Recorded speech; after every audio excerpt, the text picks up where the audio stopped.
En las meditaciones, en la serie de meditaciones que hemos estado teniendo a lo largo de este tiempo, estamos predicando sobre el libro, la carta del apóstol Pablo a los Filipenses. Nos hemos empeñado en no romper la línea que tenemos de predicación. Sin embargo, de acuerdo a nuestro calendario litúrgico y por la necesidad imperiosa de saber acontecimientos de la naturaleza de la última semana de vida de nuestro Señor, hemos entonces de tomar este domingo y el próximo domingo para hablar justamente de estos acontecimientos. No solamente este domingo y el que viene, sino toda la semana estaremos hablando sobre los acontecimientos de la última semana de nuestro Señor. Desde diferentes perspectivas hemos hablado de este tema en algunos tiempos.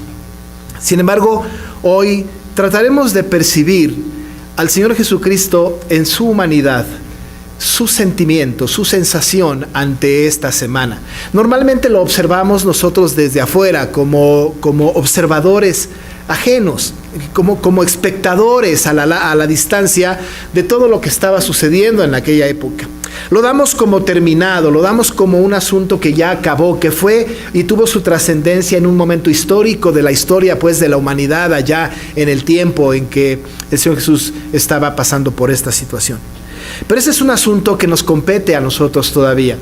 No nos compete recordar esos acontecimientos en escenificaciones absurdas que el mundo hoy día tiene a lo largo de grandes lugares, de muchos lugares, como por ejemplo nosotros en el Cerro de la Estrella, por decir algo, o en Guadalajara en algún punto, o en Monterrey, o en Yucatán, o en muchas partes en donde se hacen escenificaciones que están muy lejos de la realidad bíblica y mucho más lejos de la realidad espiritual de los creyentes.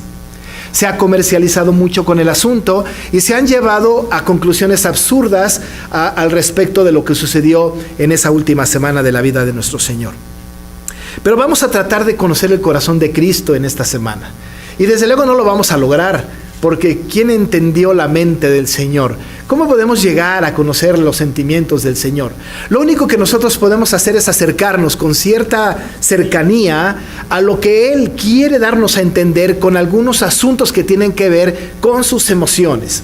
Tenemos que recordar, incluso esto también lo prediqué las semanas anteriores, que el Señor Jesucristo vino siendo Dios y no estimando el ser igual a Dios como cosa que aferrarse, se despojó a sí mismo, haciéndose siervo a semejanza a los hombres y se hizo obediente.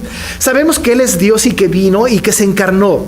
Tenemos nosotros ante nuestra vista y los eventos de esta semana, tenemos la historia de un Cristo en donde Él mezcla de una manera maravillosa, o nos deja ver de una manera maravillosa su humanidad y su divinidad. Hemos dicho que Él es completamente hombre, hemos dicho que Él es completamente Dios. Y podemos observar en estos acontecimientos ambas cosas. Pero aquí nos deja ver los evangelios y la Biblia, cuando se habla de la última semana, nos deja ver la parte humana de este Jesús histórico, de este Jesús que padeció, de este Jesús que sufrió. Lo vamos a ver llorando, lo vamos a ver entristecido, lo vamos a ver emocionado, lo vamos a ver cabizbajo, lo vamos a ver con unas características humanas que nos emulan de alguna manera o que nosotros podemos entender. Y era absolutamente necesario que Cristo viniese como hombre y como nosotros, padeciera como nosotros y padeciera y experimentara sensaciones como nosotros, si no, ¿cómo podía ser nuestro Redentor? Si Él no experimentara el dolor, si Él no experimentara las emociones que nosotros experimentamos, ¿cómo pudiese redimirnos de nuestros pecados? La Biblia dice que se hizo hombre y al hacerse hombre experimenta pues toda clase de emociones. Ninguna pecaminosa, pero por supuesto que el Señor experimenta diferentes sensaciones como los hombres a los cuales vino a salvar. Así que entonces en este relato que tenemos frente a nosotros, vamos a conocer un poco en esta maravillosa entrada del Señor Jesucristo a Jerusalén, su casa. Vamos a tratar de conocer su corazón en la expresión de los versículos 42 hasta el 44. Hemos normalmente en estos días, este día especialmente, muchas iglesias hablan pues de este acontecimiento de entrada triunfal, de los hosanas, de las bendiciones que se dan al Señor, del pollino, de dónde viene, del Señor soberano sobre la creación, sobre los animales, sobre los dueños de los animales, y son cosas muy importantes, muy importantes. Podemos nosotros tener un retrato maravilloso en los evangelios acerca de los acontecimientos históricos que lo llevaron pues a entrar a Jerusalén. Pero hay una cosa que nos queda clara y que hemos hablado a lo largo del tiempo en esta iglesia. El Señor soberano ha decretado todo lo que va a suceder y Él lo único que hace es ir cumpliendo lo que Él mismo ha decretado que suceda. Estos acontecimientos de ninguna manera le toman por sorpresa. Las circunstancias de la humanidad, las circunstancias de la cultura del tiempo, de ninguna manera le sorprenden al Señor. El Señor no se ve sorprendido. El Señor no está esperando que se sumen una o cual otra situación en el mundo para poder actuar, esperando con paciencia que las cosas se den a manera para que Él pueda actuar. De ninguna forma. Las cosas fueron sucediendo exactamente como Él las había planeado. De tal manera que cuando Jesucristo se va a encaminar a Jerusalén, Él sabía que eso iba a pasar. ¿Por qué? Porque ya lo había hecho. Porque ese día ya lo había creado. Desde antes de la fundación del mundo. Estaba decretado. Lo único que tenía que hacer Jesús, siendo obediente, era acatar, era disponer el tiempo para lo que Él mismo había determinado que sucediera. Así lo vemos entrando a Jerusalén. La historia y los detalles los conocemos en la narración y no voy a detenerme en esto para no tomar mucho tiempo. Pero hay algo importante aquí. El Señor Jesucristo está yendo a Jerusalén. ¿Por qué Jerusalén? ¿Qué importancia tiene Jerusalén? Nosotros vemos aquí un acontecimiento que aparentemente puede ser de gran regocijo. Los niños con sus palmas, la gente tirando mantos enfrente de Él, dando vítores, dando hosanas, bendiciones, entrando el Señor Jesús. Parece que hay un triunfo rotundo. Parece ser que las cosas están maravillosamente bien. Parece ser que finalmente Cristo, después de 3 años de ministerio, de mucho padecimiento, finalmente le dan su lugar y está entrando como debería de entrar a Jerusalén triunfante. Quizá nos extraña que no haya entrado en un gran corcel blanco. Es posible que nos extrañe que no haya entrado con una espada desenvainada en un corcel blanco, declarando y haciendo una expresión de dominio sobre el imperio de su tiempo. Entró humilde, manso, encima de un pollino como estaba profetizado. Pero va a Jerusalén. ¿Por qué no a otro lugar? Jerusalén, y nosotros tenemos que entender, Jerusalén era un lugar de adoración. No era un lugar de adoración porque Jerusalén mereciera ser adorado. Era un lugar de adoración porque ahí estaba albergada la gloria del Señor. Usted tiene que recordar y tenemos que recordar que Jerusalén es un templo creado por los hombres. Salomón hizo lo propio. Después fue reconstruido. Salomón tenía su esplendor en este templo. El Señor había determinado que así fuera. Jerusalén entonces albergaba de alguna manera la presencia de Dios. No porque Dios estuviese encerrado en 4 paredes, sino porque estaba escenificado, personificado ahí la presencia de Dios. De alguna manera representaba el tabernáculo que el pueblo judío había establecido allá en el desierto y donde la gloria de Dios estaba ahí. Estaba el lugar santo, el lugar santísimo. Estaba el arca del pacto. Estaba donde cada año un sacerdote expiaba los pecados propios y del pueblo. Estaba la orden sacerdotal en donde una vez en la vida aquella orden sacerdotal entraba a hacer una obra también de expiación. Jerusalén era el centro pues de adoración. No por Jerusalén misma, no por el templo mismo, pero era el centro de adoración. Cuando el pueblo caminaba para una vez al año tener una celebración, o 2 o 3 veces al año tener una celebración especial, iban caminando en grandes peregrinajes, iban caminando hacia Jerusalén, siempre hacia Jerusalén, y no importa dónde estuvieras, en un lugar más alto o en un lugar más bajo, de todas maneras la expresión es subir a Jerusalén, porque subir a Jerusalén era ir al lugar santo, era ir a adorar al Señor en conjunto. Era un lugar maravilloso. Era tan maravilloso y es tan maravilloso que este Jerusalén que fue construido para la alabanza al Señor es la misma Jerusalén que vamos a ver al final del tiempo cuando vayamos a la presencia de nuestro Dios. Pero que a la presencia de nuestro Dios al final del tiempo se le llama la Nueva Jerusalén. La Jerusalén maravillosa, la que tiene calles de oro, la que tiene columnas de oro, en donde estará la presencia del Santo, donde estará el Señor mismo. y nosotros adorándole día y noche en su templo santo. De este Jerusalén estamos hablando. Pero en este tiempo el Señor va a entrar entonces a Jerusalén. Jerusalén era un lugar que según nos cuentan el salmista, un lugar que era el gozo de toda la tierra. Mire cómo lo dice el salmista en el Salmo 48, versículos 1, 2 y 12 y 13.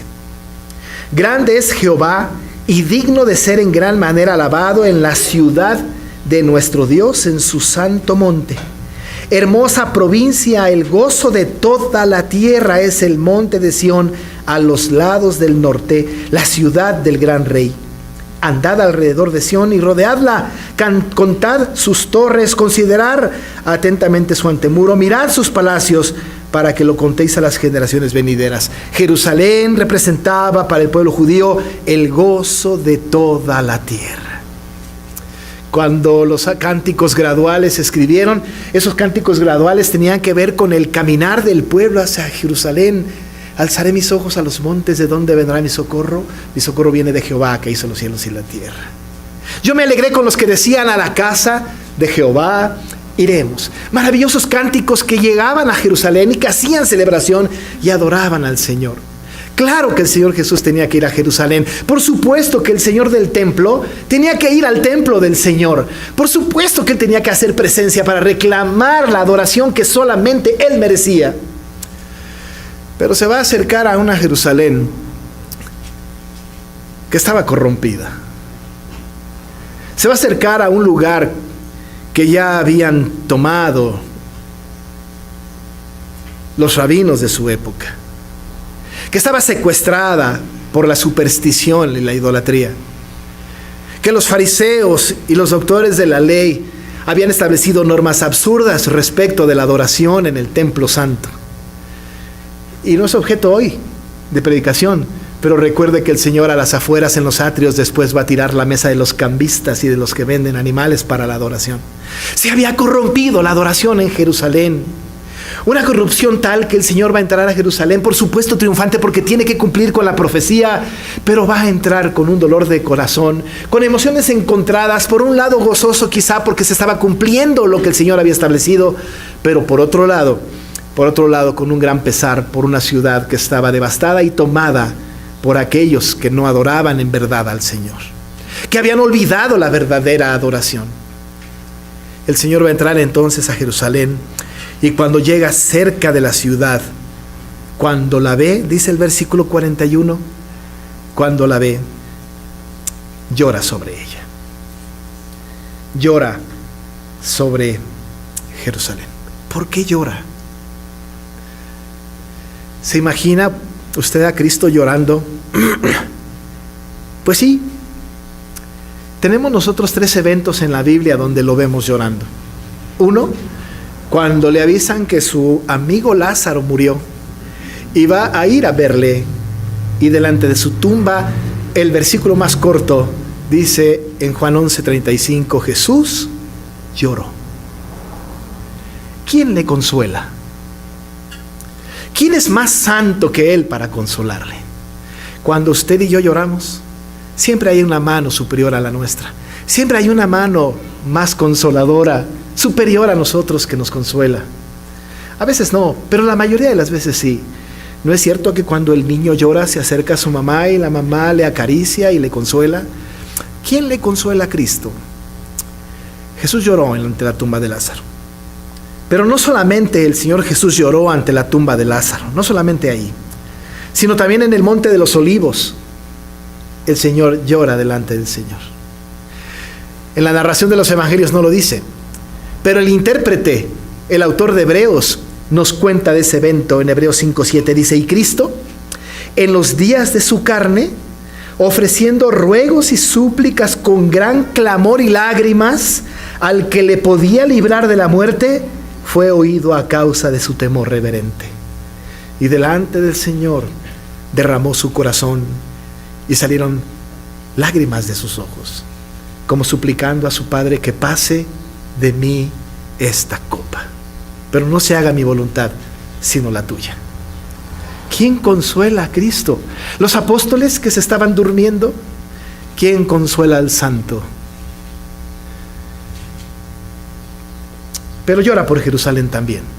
No solamente en este evento, sino en este mismo libro, pero capítulos antes, en el capítulo 13, vemos al Señor frente a Jerusalén diciendo: Jerusalén, Jerusalén, que matas a los profetas y apedreas a los que te son enviados. ¿Cuántas veces quise juntar a tus hijos como la gallina a los polluelos debajo de sus alas, y no quisiste? He aquí vuestra casa os es dejada desierta, y os digo que no me veréis hasta que llegue el tiempo en que digáis: bendito el que viene en el nombre del Señor. Jerusalén, Jerusalén, llorando el Señor sobre Jerusalén. ¿Cuántas veces quise juntarte como la gallina a sus polluelos? ¿Cuántas veces? El Señor llora por el pecado del hombre. El Señor llora por su gran amigo. El Señor llora por la condición humana de entregar su vida al Señor en sacrificio. Pero ¿quién consuela a Cristo? ¿Quién lo consuela? Pues Él mismo. Porque Él es Dios. Porque su llanto no es pecaminoso. Porque su llanto no lo lleva a la depresión profunda. Porque su llanto no le trae como consecuencia un ataque de pánico o ansiedad. Porque Él es el Santo, el Todopoderoso. Y en medio de sus lágrimas hay grandes y profundas enseñanzas para todos aquellos que sabemos que tenemos un Cristo humano que derramó sus lágrimas por nosotros. Y su sangre también. Pero está llorando Cristo acá. Pero claro, está entrando a Jerusalén y está viendo a los niños tendiendo sus mantos y batiendo sus palmas, y la gente tendiendo sus mantos. Está viendo una adoración de labios para afuera. Está escuchando al pueblo que le está adorando. Está escuchando al pueblo que le está dando la bienvenida a su propio templo. Está emocionado, quizá el Señor o no, no lo sé, pero está viendo aquellas imágenes de adoración, pero que son adoraciones que no vienen en muchos de los casos de corazones arrepentidos y redimidos, que vienen quizá de personas que emocionalmente involucradas con el evento estaban dando hosanas al Señor, pero que una semana después iban a estar gritando: crucifícale. El Señor estaba viendo a la gente, y el Señor que lo ve todo, el Señor que todo observa, el Señor que sabe todo, porque Jesús es omnisciente aún en su humanidad, sabe que de la boca de estos está saliendo en algunos adoración, pero en otros era una falsa adoración. Una falsa adoración. Quizá el profeta Isaías explique un poco más esto. Isaías en el capítulo 29, versículo 13 nos cuenta: dice pues el Señor: porque este pueblo se acerca a mí con su boca y con sus labios me honra, pero su corazón está lejos de mí, y su temor de mí no es más que un mandamiento de hombres que les ha sido enseñado. La costumbre, quizá la emoción colectiva trajo a muchos para hacer una clase de adoración que posiblemente no era tan genuina. Y Jesús sabe esto. Y lejos de entrar el Señor a Jerusalén contento, dando gritos de júbilo, en lugar de tener una satisfacción por aquella escena de adoración cuando el Señor está entrando, lejos de mostrar una gran sonrisa cuando está entrando a su templo, Él llora, porque sabe que la adoración que está recibiendo no necesariamente es una adoración genuina.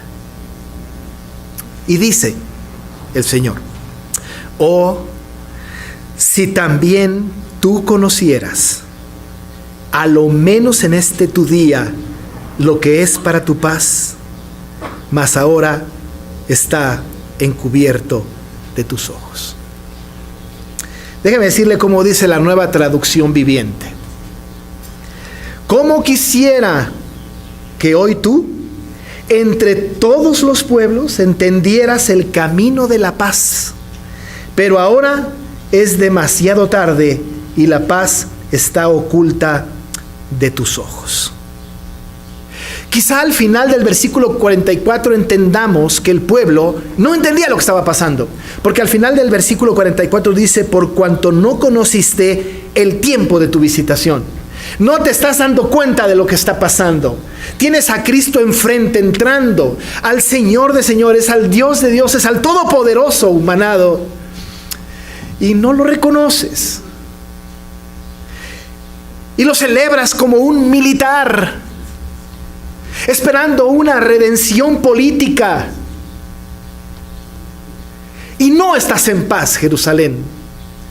No estás en paz. Como quisiera que hoy tú, entre todos los pueblos, entendieras el camino de la paz. Cómo me gustaría, dice el Señor en esta expresión, que supieras que la paz que he predicado durante todo el tiempo de ministerio era una paz que sobrepasaba todo entendimiento. No la paz efímera que da la ausencia de la guerra, sino la paz interna del corazón regenerado. Esa paz que emana como producto del fruto del Espíritu que radica en el regenerado. Esa paz el pueblo no la tenía. Esa paz no existía en Israel en ese tiempo. ¿Y sabe por qué lo sabemos? Porque el pueblo después va a pedir que le crucifiquen. Porque en el año 70 después de Cristo, en manos de Tito, hijo del emperador Vespasiano, va a ser destruida Jerusalén. Jerusalén no vive en paz. No vive en paz. Pero muchos de nosotros estamos igual. Estamos en esta época celebrando al Señor. Le alabamos y le bendecimos hoy y cada domingo. Le cantamos loores y hosanas y decimos: bendito sea el Señor que viene en el nombre del Señor. Hosana en las alturas. Pero es posible que todavía esté turbada el alma. Y puede ser posible que no haya paz en el corazón del ser humano. ¿Y sabe qué? Jesús lo sabe y llora. Jesús lo sabe. Si tú conocieras lo que es de tu paz. La has perdido y tus ojos han sido encubiertos, le dice a Jerusalén. He endurecido ahora el corazón de los habitantes de Jerusalén para que sus ojos sean encubiertos y mantengan esta condición. Pero cómo lo lamenta el Señor entrando a un templo que le ha sido arrebatado. Entrando a un templo que de ahí va a salir para ser crucificado, en lugar de ser exaltado. Esa paz importante es una paz que no iba a regresar. Pero el pueblo se había apartado de sus mandamientos. El pueblo se había alejado de la voluntad de Dios y estaba rindiendo una adoración superficial en muchos de los casos. Es posible que muchas personas hayan tenido una adoración genuina, especialmente los niños, pero había mucha gente que no. Habían dejado sus mandamientos, habían dejado adorar al Señor, se convirtieron en habituales ceremonistas que cada que venía una celebración, una festividad, se sumaban a una celebración colectiva de adoración. Pero sus vidas estaban lejos de Dios, lejos de sus mandamientos, y no había paz. ¿Cuántos de nosotros, amados hermanos, somos cristianos de costumbre? ¿Cuántos de nosotros hemos nacido en un hogar cristiano y vamos a la iglesia por hábitos y por tradiciones, pero nuestro corazón no está en paz? Porque hemos dejado los mandamientos del Señor, porque nos hemos alejado de Él. Si conociéramos lo que es de nuestra paz. ¿Sabe que Isaías le dijo al pueblo que se habían alejado de los mandamientos y por eso no estaban en paz? Mire qué hermoso lo dice en el capítulo 48, versos 17, 19 y 22. Así ha dicho Jehová, Redentor tuyo, el Santo de Israel: yo soy Jehová, Dios tuyo, que te enseña provechosamente, que te encamina por el camino que debes seguir. Oh, si hubieras atendido a mis mandamientos, fuera entonces tu paz como un río y tu justicia como las ondas del mar. Fuera como la arena tu descendencia y los renuevos de tus entrañas como los granos de arena. Nunca su nombre sería cortado ni raído de mi presencia. Y termina diciendo: no hay paz para los malos, dijo Jehová. El pueblo no vivía en paz. Y Jesús llora. En su humanidad, cuánto lamenta que sus discípulos, que la gente que le había hecho hacer tantos milagros, solamente estuviera en una adoración superficial, pero su corazón lejos de él, sin paz, sin paz. El pueblo de Dios sabía que era necesario estar en paz con Dios. En una clase que tengo los viernes aquí hablábamos de que no es lo mismo tener la paz de Dios que estar en paz con Dios. Para tener la paz de Dios es absolutamente necesario estar en paz con Dios. Para que nosotros podamos experimentar su paz es absolutamente necesario que se acabe la guerra con Dios y que hagamos paz con Él. Una vez teniendo la paz con Él, podemos tener la paz de Él. Justificados pues por la fe, tenemos paz para con Dios. Necesitamos estar en paz con Dios. Y eso solamente se logra a través de Jesucristo. Y una vez que estamos en paz con Él y reconciliados con Él, entonces entendemos que la paz que sobrepasa todo entendimiento, la paz de Dios que sobrepasa todo entendimiento, guardará nuestros corazones y nuestros pensamientos en Cristo Jesús. Pero el pueblo, mucho pueblo aquí, no estaba en paz con Dios. Y por supuesto que no tenían la paz de Dios. De tal manera que el Señor les dice: si también tú conocieses, a lo menos en este tu día, lo que es para tu paz, pero ahora tus ojos están encubiertos. Y no sabían. Pero vendrían días, dice Él, sobre ti, cuando tus enemigos te rodearán con vallado y te sitiarán y por todas partes te estrecharán. Y te derribarán a tierra y a tus hijos dentro de ti, y no dejarán en ti piedra sobre piedra, por cuanto no conociste el tiempo de tu visitación. Y el Señor está haciendo una profecía de lo que va a pasar 40 años después, la destrucción de Jerusalén.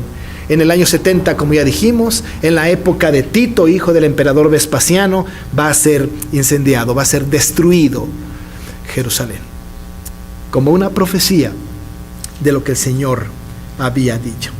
Quizá el historiador que mejor refleja la destrucción, según la tradición oral, sea Flavio Josefo, cuando nos cuenta en las guerras de los judíos lo siguiente. Él dice: mientras el santuario estaba ardiendo, no hubo piedra por la edad, ni respeto por el rango. Por el contrario, los niños y los ancianos, laicos y sacerdotes, por igual, fueron matados. Fue destruida Jerusalén. Pero un día, amados hermanos, los que estamos en paz con Dios y tenemos la paz de Dios, un día no vamos a ir al Jerusalén en Palestina. Vamos a ir a la nueva Jerusalén. ¿Y sabe qué vamos a estar haciendo allá? Vamos a estar adorando de día y de noche a nuestro Señor glorificado. Y entonces entenderemos lo que es de nuestra paz. Pero hoy vale la pena reflexionar: ¿qué clase de adoración le rendimos al Señor? ¿Una adoración falsa, hipócrita, sincera, que emana de una necesidad de que me vean adorar mis padres, mi esposa, mi esposo, mis amigos, la iglesia? ¿Que es una tradición, una costumbre porque estoy acostumbrado a hacerlo? ¿O porque verdaderamente sí entendemos lo que es para nosotros estar ante la presencia del Señor? Yo le invito para que a partir de hoy reflexione sobre esto y adoremos al Señor, y le adoremos en espíritu y en verdad, porque Él es nuestro Dios y porque Él quiere que le adoremos así, en espíritu y en verdad. Vamos a orar. Señor, Tu palabra nos habla de estas historias maravillosas que tienen sentido espiritual en nuestra vida. ¿Cómo poder ver la imagen de Jesús llorando? ¿Cómo ver, Padre, que si la gente no le creyó y lo menospreciaron y fue desechado, fue varón de dolores, experimentado en quebranto, pero llora? ¿Quién le consuela? Pues solamente tú. Pero es un consuelo santo. Y tú que consuelas a tu Hijo, nos consuelas a nosotros. Padre, nosotros no queremos tener una expresión de adoración superflua, falsa, de costumbre. Queremos adorarte en espíritu y en verdad, hoy y todos los días de nuestra vida, porque tú eres nuestro Dios, Jesucristo nuestro Rey. Recibe adoración de esta iglesia, Señor, y te ruego que a todos mis hermanos que por costumbre cantan, por costumbre adoran, por costumbre vienen,